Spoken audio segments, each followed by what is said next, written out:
The communist candidate is obliged to make certain promises to the Democrats and Conservatives if he wants to win, because he is only guaranteed 60 of the votes.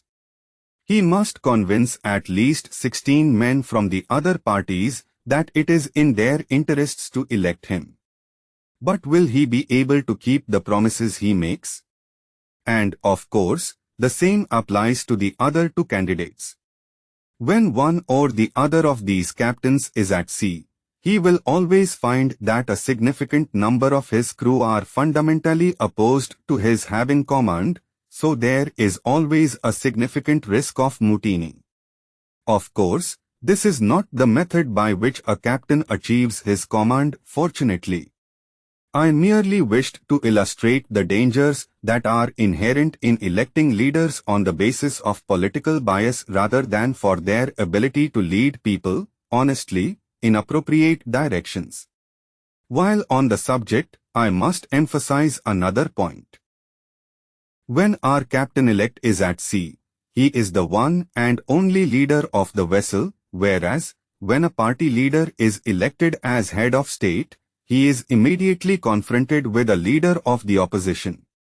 From the very beginning of his leadership, whether his decisions are good or bad, he will be systematically criticized by an opposing party bent on his demise.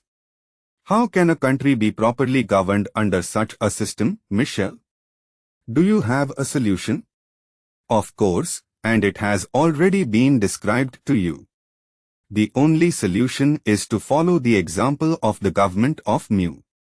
This is to place as head of state a leader whose unique goal is the well-being of the people, a leader not motivated by false pride or party and personal pecuniary ambition, to do away with political parties and the resentment, the grudges, the hatred that go with them, and to hold out your hand to your neighbor, to accept him and work with him, regardless of differences you may have.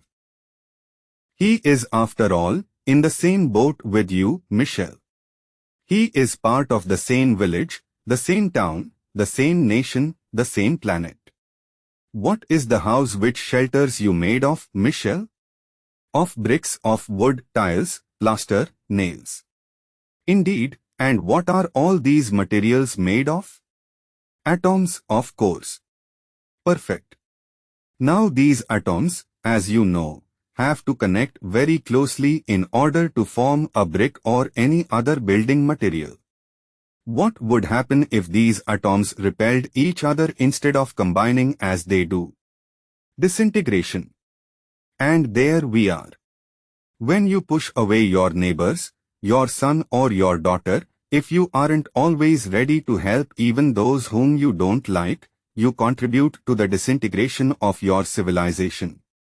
And this is what is happening on earth more and more, through hate and violence. Consider two examples well known to all on your planet, which prove that violence is not a solution.